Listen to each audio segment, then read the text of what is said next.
Le Christ est ressuscité. Chers amis, bonjour.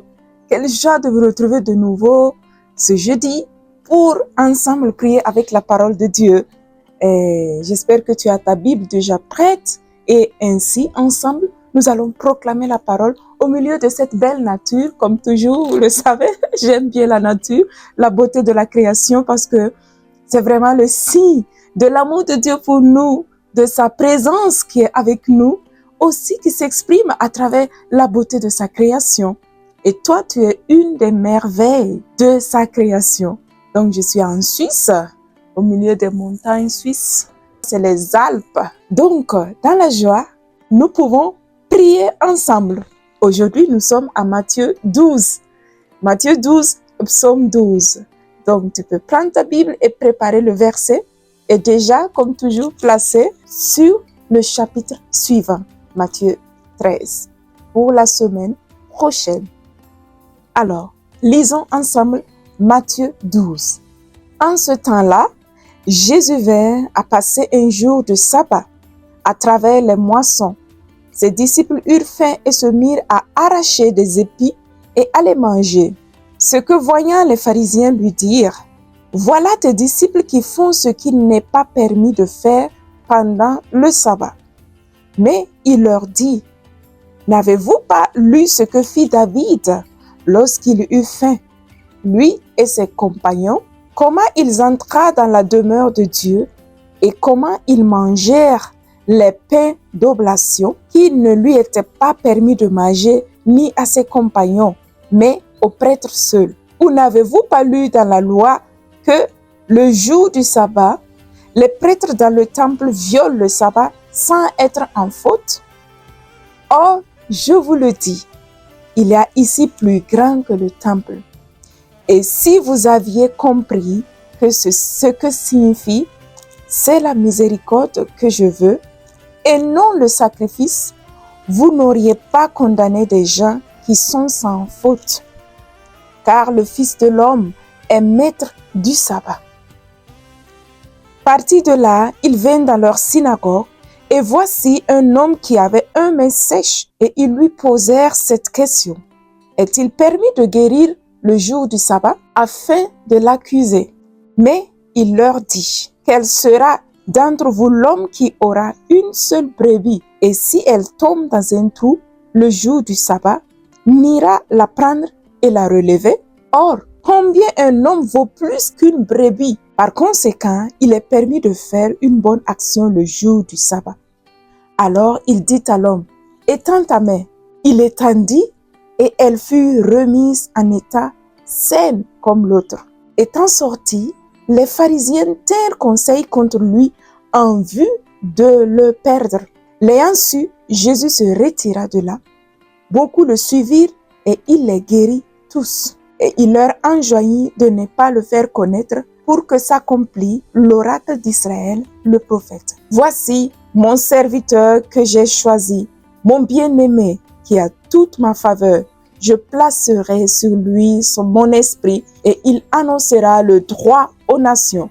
Il ne fera point de querelle ni de cris et nul n'entendra sa voix sur les grands chemins. Le roseau froissé, il ne le brisera pas et la mèche fumante, il ne l'éteindra pas jusqu'à ce qu'il ait mené le droit au triomphe.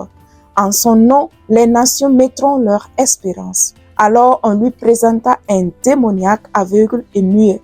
Et il est guéri, si bien que le muet pouvait parler et voir. Frappé de stupeur, toutes les foules disaient, « Celui-là n'est pas le fils de David. » Mais les pharisiens, entendant cela dire, « Celui-là n'expulse les démons que par Belzéboul, le prince des démons. » Connaissant leurs sentiments, il leur dit, « Tout royaume divisé contre lui-même court à la ruine, et nulle ville, nulle maison divisée contre elle-même ne saurait se maintenir. Or, si Satan expulse Satan, il s'est divisé contre lui-même. Dès lors, comment son royaume se maintiendra-t-il? Et si moi, c'est par Belzéboul que j'expulse les démons, par qui vos adeptes les expulsent-ils? Aussi seront-ils eux-mêmes vos juges. Mais si c'est par l'Esprit de Dieu que j'expulse les démons, c'est donc que le royaume de Dieu est arrivé jusqu'à vous? Ou encore, comment quelqu'un peut-il pénétrer dans la maison d'un homme fort et s'emparer de ses affaires s'il n'a pas d'abord ligoté cet homme fort et alors il pillera sa maison? Qui n'est pas avec moi est contre moi, et qui n'amasse pas avec moi dissipe.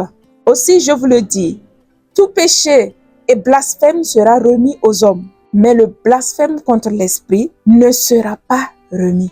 Et quiconque aura dit une parole contre le Fils de l'homme, celui-là sera remis. Mais quiconque aura parlé contre l'Esprit Saint, cela ne lui sera remis ni en ce monde, ni dans l'autre. Prenez un arbre bon, son fruit sera bon. Prenez un arbre gâté, son fruit sera gâté, car c'est au fruit qu'on reconnaît l'arbre. Engeance de vipère, comment pourriez-vous tenir un bon langage alors que vous êtes mauvais? Car c'est du trop-plein de cœur que la bouche parle. L'homme bon, de son bon trésor, tire de bonnes choses. Et l'homme mauvais, de son mauvais trésor, en tire de mauvaises. Or, je vous le dis, de toute parole sans fondement que les hommes auront proférée, ils rendront compte au jour du jugement. Car c'est d'après tes paroles que tu seras justifié, et c'est d'après tes paroles que tu seras condamné. Alors quelqu'un des scribes et des pharisiens prirent la parole et lui dirent, « Maître, nous désirons que tu nous fasses voir un signe. » Il leur répondit, « Génération mauvaise et adultère, vous demandez toujours et réclame un signe, et de signe, il ne lui sera donné que le signe du prophète Jonas. De même en effet que Jonas fut dans le ventre du monstre marin durant 3 jours et 3 nuits, de même le Fils de l'homme sera dans le sein de la terre durant 3 jours et 3 nuits. Les hommes de Ninive se dresseront lors du jugement avec cette génération et ils la condamneront, car ils se repentirent à la proclamation de Jonas. Et il y a ici plus que Jonas. La reine du Midi se lèvera lors du jugement avec cette génération et elle la condamnera car elle vient des extrémités de la terre pour écouter la sagesse de Salomon. Et il y a ici plus que Salomon.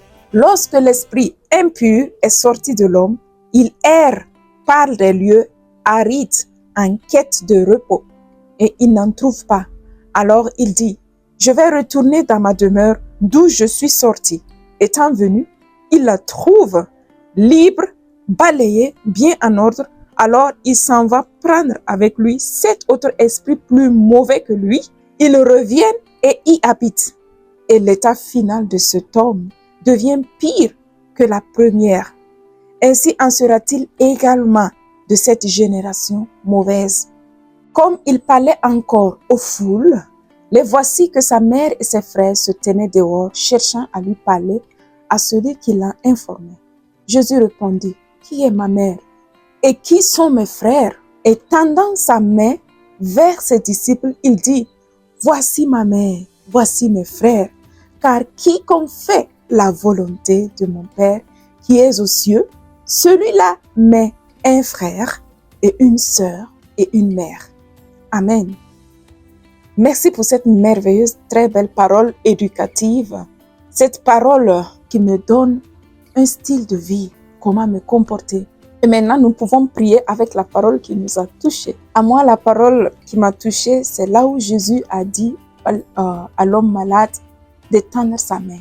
Est-il permis de guérir le jour du sabbat afin de l'accuser? Mais il leur dit, quel sera d'entre vous l'homme qui aura une seule brebis et si elle tombe dans un trou le jour du sabbat, n'ira la prendre et la relever? Or, combien un homme vaut plus qu'un brebis? Par conséquent, il est permis de faire une bonne action le jour du sabbat. Alors, il dit à l'homme, étends ta main. Il étendit et elle fut remise en état sain comme l'autre. Étant sorti, les pharisiens tinrent conseil contre lui en vue de le perdre. Oui, Seigneur, merci pour cette belle parole, Seigneur, où tu nous démontres que l'amour pour le prochain, le soin pour les autres, c'est la plus grande chose, Seigneur. Donne-moi, Seigneur, de toujours tenir compte de mon frère et ma sœur à côté de moi, de prendre soin de mon frère et ma sœur à côté de moi. Le frère et la sœur que tu mets sur mon chemin, Donne-moi de savoir l'aimer, prendre soin de lui. Donne-moi, Seigneur, de savoir l'encourager. Donne-moi de savoir le porter sur tes voies, sur tes chemins d'espérance, ô Seigneur. Parce que c'est ce que tu fais. Tu mets l'homme en premier lieu que les lois.